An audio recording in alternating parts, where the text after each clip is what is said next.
We're going to start a brand new unit, and this is really an algebra unit. So if anybody was sort of like, oh, I wish I was in algebra, you're going to feel like you're in algebra right now. Today we're going to do solving two-step equations. Now I have to be honest, you have done two-step equations. This is a review. But the most important thing is not the answer, it is the process steps of how you got there. So you might come up with the right answer, but did you show the steps and did you do a good check? Did you check your answer? You can literally do all of these equations and know whether you got 100 or not. So again, today we're going to solve two-step equations, and our essential question for this unit has changed. We're talking about what is equivalence. So we're talking about something being equal to something. So in your book on page 110, and oh, by the way, we're back in volume 1, just to remind you, there is kind of just a quick one-step equation review. And some of these just seem downright silly. Like you look at that and you're like, I can figure out the answer, and I understand that. But in a second, I'll explain why we need to show the steps. So this is called a one-step equation. So equivalence means equal. So on one side of the equation, we have 44. And on the other side, we have a variable minus 7. So we want to know what number, when you take away 7, do you get 44? And you say, oh, I can do that in my head. And I know you can. Just hold that thought. So what we do is we look at our variable. We ask ourselves, what's being done to the variable? And do you see we're subtracting 7? So in order to solve this equation and get the variable by itself isolated, this minus 7 has to take a hike. And we have it go to the opposite side of the equation by doing opposite operations. So you'll notice right here, here is the problem.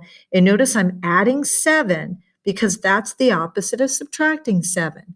But whatever I do to the right of the equation, I must do to the left. It's like a seesaw, like a teeter-totter that's in balance. And if I add 7 on the right, now it's out of balance. So I have to add 7 to both sides. 44 plus 7, and yes, you may use your calculator, but you should be able to do that, is 51. And on this side, I'm left with the k because this minus 7 plus 7 form what is called a zero pair. And k plus 0 is k. So they zero each other out. And so now the number that when I subtract 7 gives me 44 is the number 51.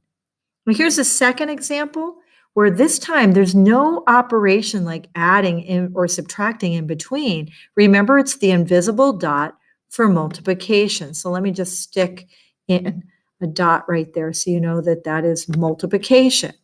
So the opposite of multiplying this time would be dividing. So I get my eye on the unknown. 18 times what number gives me negative 360? So to figure that out, I do the opposite of multiplying, which is to divide. And we showed dividing not with the little line and the dots, but as I've said several times this year, we show it by the line underneath. So we're going to divide both sides by that number in front, which is called the coefficient. And I'll show you that word in a second. So 18 divided by 18 is 1m, and negative 360 divided by 18 is negative 20. So if I was to take my calculator and take 18 times negative 20, sure enough, it equals negative 360. So the only number that can take the place of m is negative 20. Now down below, there's all of these problems, but I'm not going to step through all of them. I'm just going to take an addition one here, and I'm just going to take a look at this weird one down here for you. And then we got to move back up to the two-step equations is where we should be.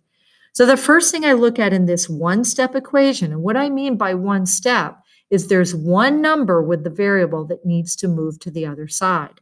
So the opposite of adding 8 would be to do what?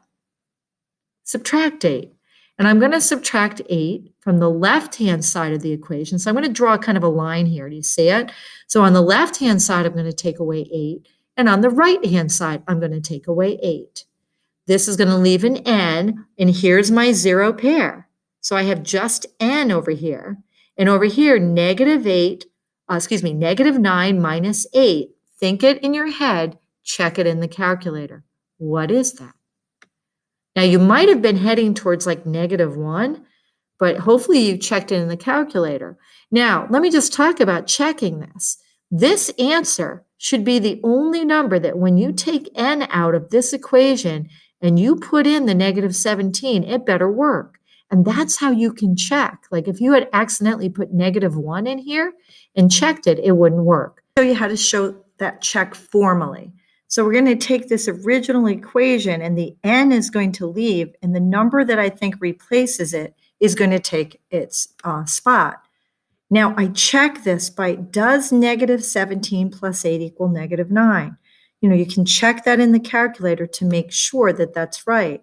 If you had put a -1 in there, -1 plus 8 would be 7, and that doesn't equal -9. And that would tell you, wait a minute, I've made a mistake. I'm actually going to jump down here just to look at the number 6. So we've got the variable w being divided by 4. What is the opposite of dividing by 4? Did you think multiplying by 4? That's what we're going to do to both sides. And when you multiply by 4, 4 divided by 4 will give you 1. So you're left with a coefficient, a number in front of 1, 1w. That's what you wanted. And over here, what's -8 times 4? A bad thing happening to a good person is a bad thing. And I think the only number that w can be is -32. So I'm going to check it. I'm going to go back in that original equation. Does -32 divided by 4 equal -8? And the answer is yes. Okay, so let's step it up, guys.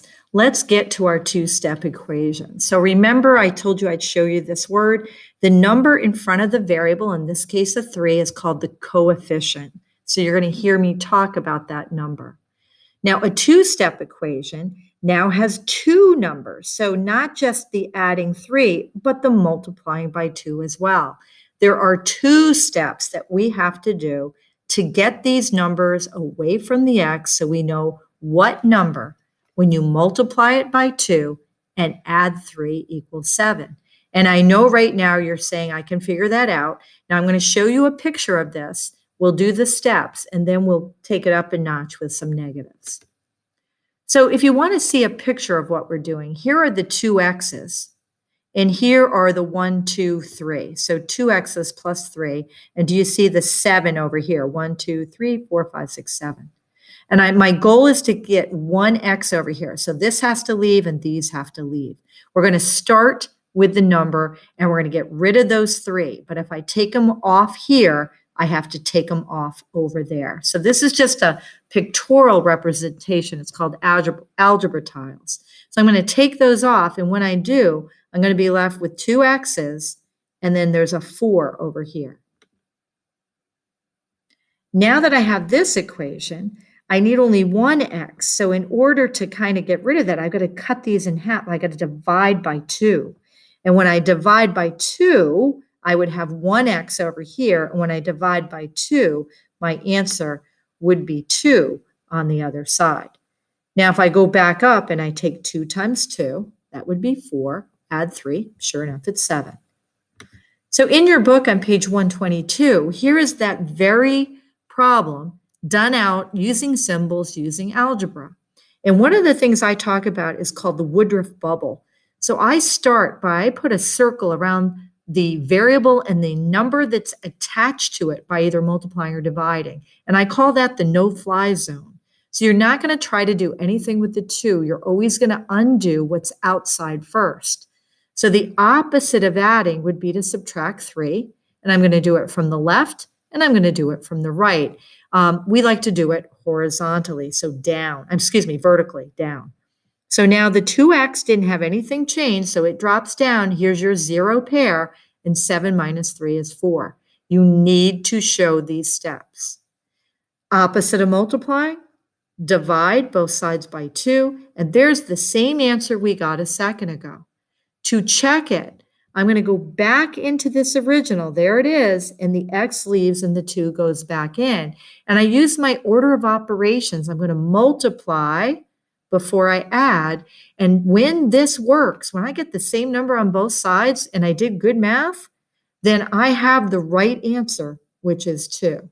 Now, I know some of you are saying right now, do I really have to show these steps? And here's my reaction. It's a big face slap.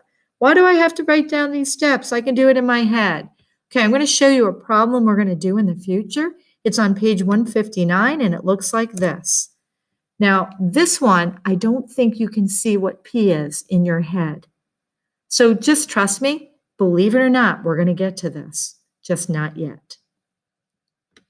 All right, so let's go back to our 2 steps. You're going to see me putting some Woodruff bubbles in here. So I want you to show me the first step to get rid of the adding 2, then do the math. I want you to show me the second step on both sides to get rid of the multiplying by 3. Then you should have your answer, and you're going to take your answer and check it back in the original. Can you stop and do the steps for this one, please? Let's see how you did. Did you start by subtracting 2 on both sides? When you did that, the 3x is still there, the 0 pair goes away, and 20 minus 2 is 18. The opposite of multiplying 3 is dividing by 3. 3 over 3 is just 1. I'm going to write that as the invisible 1. I'm just going to put x. And 18 divided by 3 is 6. So is 6 the only number that can replace x? Let's check. 3 times 6 plus 2, does that equal 20? Do your order of operations. You multiply before you add. And 18 plus 2, sure enough, is 20. Okay, this one at least has a negative in it.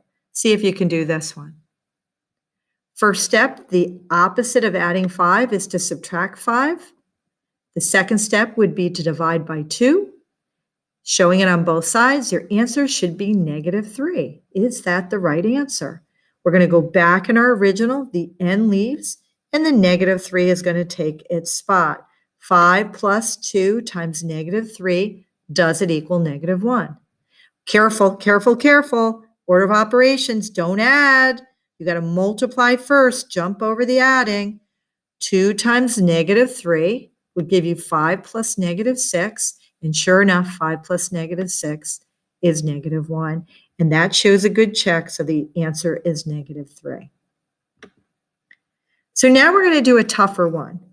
Now this one, the variable is hiding behind the minus. And people often make a mistake here. So what I would like you to do when you see that happen is we are going to do a same, change, change. We're going to change that minus to adding a negative. These are the same equations. We kept the 6 the same. We changed the minus to plus, and that positive 3x became a -3x. Now I want you to Woodruff bubble the -3x and don't touch this. This is the no-fly zone. Look outside. The opposite of adding 6 would be to subtract 6. If people don't make this change, they often put add 6 here, but subtraction does not go right to left. This 6 is positive. So to move it, you need to subtract. 6 minus 6 gives you the 0 pair. Now the second mistake is to cut that negative off. I call that cutting the arm off the number. Don't leave his arm hanging up there, people. He's -3x. And 21 minus 6 is 15. Now, the opposite of multiplying is to divide. But again, don't divide by 3. That's a -3. Negative divided by a negative is the positive, so that's a +1. And a positive divided by a negative, a good thing happening to a bad person would be a bad thing. X is -5. I'm going to put it back in the original. See right there. 6 minus 3 times -5 would be -15. And if we same, change this, 6 plus 15 is 21. And the answer, sure enough, is -5. So a common error, I just told you a second ago, and this one would be to divide by 3 rather than -3. And this is just a Woodruffism. If that number in front of the variable is a negative, I say don't cut the arm off the number. You'll leave it bleeding, people, bleeding, I tell you. Okay, your turn. So in this one, let's solve both of these. And over here, guys, if you want to know, the opposite of dividing What would that be? Let's start with F, though. Try this one. You should have started by subtracting 2. So you want to kind of Woodruff bubble here. Don't touch the -3 yet. There's your 0 pair, and -19 minus 2 is -21. And if you're getting those wrong, please check yourself in the calculator. Okay, here's where you got to be careful. You're going to divide. The opposite of multiplying by -3 is to divide by -3, not 3. Don't cut the arm off the number. And a negative divided by a negative, a bad thing happening to a bad person would be a good thing. And remember, you can check in your calculator.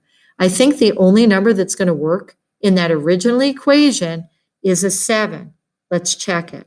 I'm going to rewrite this equation, take out the x, and put in the 7. And I'm questioning right now whether it works. Multiply first, add second, and because that comes out to the same number, 7 is the only number that we can replace x with. Okay, try this one, please. All right, first of all, don't touch the n in the -3. You're going to start by adding 2. When you add 2 on this side, you should see -16. Now, the opposite of dividing by -3 is multiplying by -3. That is the one step you can write on the same line. These are going to cancel, leaving one n, and over here, a negative times a negative is a positive, and it will be 48. Let's check it. So the question is, 48 divided by -3, take away 2, is that -18? So I'm going to rewrite that. I'm going to pick up my calculator. I'm going to divide before I subtract. And when I divide 48 by -3, I get -16. And -16 minus 2 is -18. And I am a happy girl. So just to show you a two-step real-world equation here, just so you can see where do we use this stuff. Here's an example. So Chicago's lowest recorded temperature in degrees Fahrenheit was -27 degrees. Wow. And they want you to solve the equation -27 equals 1.8 C plus 32. And when you do this equation, your answer will be the degrees Celsius that -27 degrees is. So I'm going to take that equation, and I'm not going to touch the 1.8 C. I'm going to undo adding 32. I'm going to subtract 32 from both sides. -27 minus 32 is -59, and this makes a 0 pair. Now to undo multiplying by 1.8, I'm going to divide by 1.8, and you may absolutely use your calculator. -59 divided by 1.8 will be -32.8. So Chicago's lowest recorded temperature in Celsius is -32.8 degrees Celsius. And that's just an example of where we use a two-step equation in the real world. So today we're talking about solving two-step equations. And you just have to show your steps. Because to be honest, I don't think up here you were going to guess what C was. So in order to solve for it, we first don't touch the coefficient. We don't touch the number that's attached to the C, either by multiplication or division. We start by undoing the adding or the subtracting, and you do the opposite operation to get it to go to the opposite side. So you're not going to add 27. That would bring him closer to the variable. You need to lose both the 32 and the 1.8. Don't bring this guy over, right? So we're going to subtract 32. And then once you have a one-step equation, you're going to touch that coefficient by doing the opposite operation. It is mandatory that you show your steps. They not only are important to get the right answer, they count for steps. So if you wrote -32 on both sides, you get a point. If you divided both sides by 1.8, you'd get a point. If you got the right answer, you get a point. And then again, let's just talk about when you do a good check, that would be a point. So there are 4 points here. 1, 2, right answer 3, and a good check 4. It's your turn now to practice when I see you next. I hope you all have a